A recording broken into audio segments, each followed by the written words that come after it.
You know exactly what it looks like.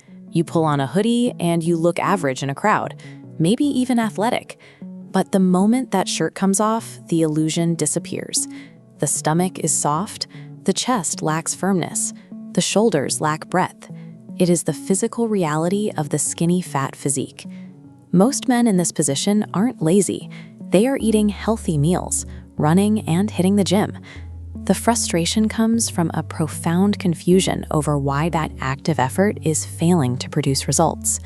When you see that softness in the mirror, the standard response is to try and shrink it. You slash your calories, you skip meals, and add more cardio.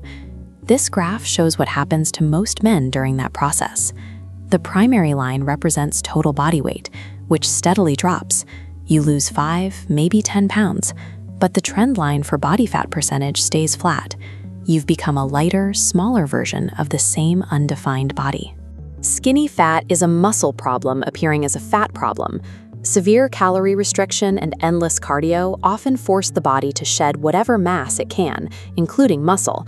This process destroys the very tissue required to create an athletic shape. Body recomposition is the biological process of becoming more muscular while simultaneously reducing body fat. Starvation diets strip away mass indiscriminately. Without active muscle growth, you lack the structural aesthetics of a V-taper or broad shoulders. Consider two men with the same starting physique. One spends an hour every day jogging. The other spends that same hour on resistance training. 6 months later, the one who lifted weights has developed a different physical frame. Cardiovascular exercise serves as a tool for burning energy. Resistance training provides the trigger for building physical architecture. No amount of fat loss will reveal an athletic physique if the underlying muscular structure has never been built. Even those who start lifting often face a dietary gap. They consume a high volume of daily calories through carbohydrates and fats, while taking in a low volume of protein. Protein is the literal building material for muscle repair.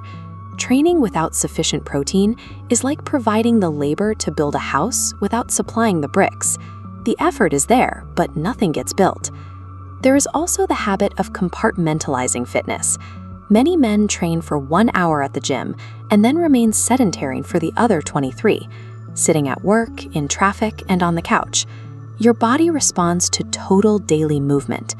Walking 10,000 steps every day provides a consistent metabolic baseline that compounds over time.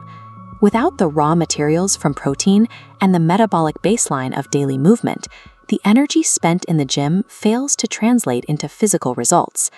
A psychological trap often obscures physical progress, the tendency to confuse excitement with results.